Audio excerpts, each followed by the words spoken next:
राम राम बंधुओं, ज्योतिर्लोक में आपका हार्दिक स्वागत है। शारदीय नवरात्रा आ रही है और कलश स्थापन का शुभ मुहूर्त क्या होता है, हम इसकी चर्चा करेंगे। अभी बहुत सारे चैनलों पर कलश स्थापन का शुभ मुहूर्त इतने बजे से इतने बजे अब करें, अब अर्ध प्रहरा इस समय से इस समय तक, ये योग इस समय से इस समय तक, इस तरह से बहुत सारी बातें कही जाती हैं। और शुभ मुहूर्त अब कलश स्थापन का भी निकाला जाने लगा है कि कलश स्थापन कब करना चाहिए। सबसे पहली बात, यदि आपने एक ब्राह्मण को अपने लिए पूर्णतः रिजर्व करके रख लिया है कि वो आपके लिए ही करेंगे, तो उस समय आपको शुभ मुहूर्त की बिल्कुल चिंता करनी चाहिए कि सबसे उत्तम मुहूर्त कौन सा है। लेकिन आपके पुरोहित यदि 25 यजमानों का कलश स्थापन करेंगे, 50 यजमानों का कलश स्थापन करेंगे, तो आपके लिए शुभ मुहूर्त वो है जिस समय आपके पुरोहित आपके घर पर कलश स्थापन करने के लिए आ जाएंगे। क्योंकि यदि आपने उस समय नहीं किया तो फिर अगला मुहूर्त आपके लिए दूसरे ब्राह्मण उपलब्ध भी उस समय होंगे या नहीं, कहना मुश्किल हो जाएगा। और आपके पुरोहित सबके पुरोहित हैं और सबका कलश स्थापन करना उनकी जिम्मेवारी होती है। और एक पुरोहित एक समय में 50 यजमान का कलश स्थापन नहीं करा सकता है। ये बिल्कुल इसको समझने की चीज़ है कि एक व्यक्ति 50 जगह पर एक समय में कैसे काम कर सकता है, या 25 या 20 या 10 ही मान लिया जाए, 10 ही करते हो, तो 10 जगह पर एक पुरोहित कैसे कलश स्थापन एक समय में करेंगे। वैसे कलश स्थापन का शुभ मुहूर्त होता क्या है, तो सबसे उत्तम होता है प्रातः काल का तात्पर्य होता है बिल्कुल पूर्वाह्न काल। सूर्योदय के समय ही प्रातः काल कहलाता है। और प्रातः काल में सबसे उत्तम मुहूर्त कलश स्थापन का होता है।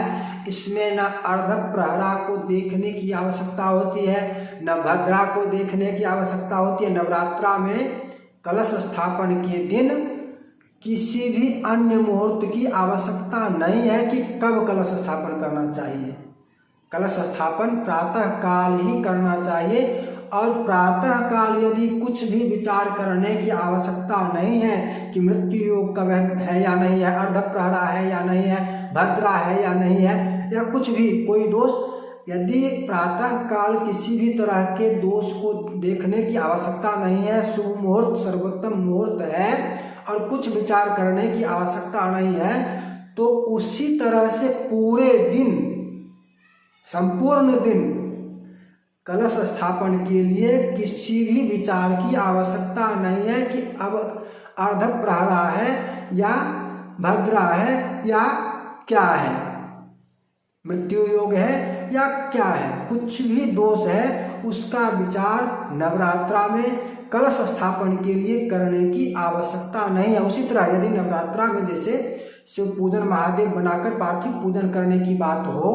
प्रतिदिन, तो उस समय शिववास को भी ढूंढने की आवश्यकता नहीं होती है। आपको हम इसके संबंध में प्रमाण दे रहे हैं कि यदि आपको नवरात्रा में नवरात्रा व्रत के अंतर्गत पार्थिव पूजा करनी है, तो पार्थिव पूजन के लिए आपको शिववास देखने की आवश्यकता नहीं है। बिना शिववास के नवरात्रा में, संपूर्ण नवरात्रा में सभी दिन आप पूजन, पार्थिव पूजन कर सकते हैं। उसी तरह हवन के लिए अन्य दिनों में अग्निवास विचार किया जाता है। नवरात्रा में नवमी को हवन होगा, अग्निवास विचार करने की कोई आवश्यकता नहीं होती है। बिना अग्निवास का विचार किए नवमी को हवन होगा। और इसी तरह से प्रतिपदा को बिना किसी विचार किए, बिना कुछ भी विचार किए कि कौन सा दोष है, शुभ मुहूर्त कब है, प्रतिपदा को ही कलश स्थापन होगा। और जब आपके पुरोहित आपके लिए समय निकालकर उपलब्ध हो पाते हैं, उस समय भी शुभ मुहूर्त ही होगा, अशुभ मुहूर्त नहीं होगा। लेकिन सबसे उत्तम क्या होगा क्या होता है, तो सबसे उत्तम होता है प्रातः काल। सबसे उत्तम कलश स्थापन प्रातः काल में ही करना होता है। इसलिए प्रयास ये करना चाहिए कि सबसे पहले हमारा हो जाए, सबसे पहले स्नान करके अपना सूर्योदय से पूर्व ही स्नान करके यजमान यदि तैयार हो जाए तो उनका सबसे पहले होगा। जो यजमान सूर्योदय से पूर्व स्नान करके और व्यवस्था करके पूजा की तैयारी करके रहेगा, उसका ब्राह्मण सबसे पहले जाकर कलश स्थापन करा सकते हैं, क्योंकि प्रातः काल कोई भी तैयार नहीं होता है। ब्राह्मण के आने के बाद लोग स्नान करने के लिए जाते हैं, तो इस कारण से सबका विलंब होता है। और यदि यजमान स्वयं पूजा की व्यवस्था, कलश स्थापन की व्यवस्था करके पहले स्नान आदि करके तैयार रहे तो उसका सबसे पहले सर्वोत्तम मुहूर्त में हो सकता है। और यदि सारे यजमान 10 यजमान भी हैं और 10 के 10 यजमान इस तरह से तैयार रहे तो पुरोहित लोग 10 जगह उस शुभ मुहूर्त में प्रातः काल ही कलश स्थापन कराने में सक्षम भी हो जाएंगे। लेकिन समस्या यहाँ पर ये होती है, यजमान स्वयं न तो व्यवस्था करने में सक्षम होता है, न सीखना चाहता है, न तैयारी करता है। यजमान को शुभ मुहूर्त की चिंता यदि हो तो उसको तैयारी सीखनी चाहिए कि पूजा की तैयारी, कलश स्थापन के लिए व्यवस्था क्या करनी है और स्वयं स्नान करके पहले से तैयार के क्यों रहना है। इन सारी बातों को भी समझने की आवश्यकता है और इन बातों को समझाने के लिए भी हम चर्चा करेंगे। यदि आप लोग ऐसी वीडियो चाहते हैं, यदि आप चाहते हैं कि तैयारी के संबंध में हम आपको जानकारी दें तो आप लोग कमेंट में ये प्रश्न रखिए, इसकी चर्चा कीजिए कि हाँ ये वीडियो चाहिए। अगर आप लोगों के 50 कमेंट 50 न्यूनतम 50 व्यक्तियों के ये कमेंट हमको मिलेंगे कि हाँ इसकी तैयारी कैसे करनी चाहिए, हम स्वयं तैयारी करना चाहते हैं कि ब्राह्मण के आने से पहले सारी व्यवस्था कर लें और ब्राह्मण आए और तत्क्षण हमारा कलश स्थापन विधि पूर्वक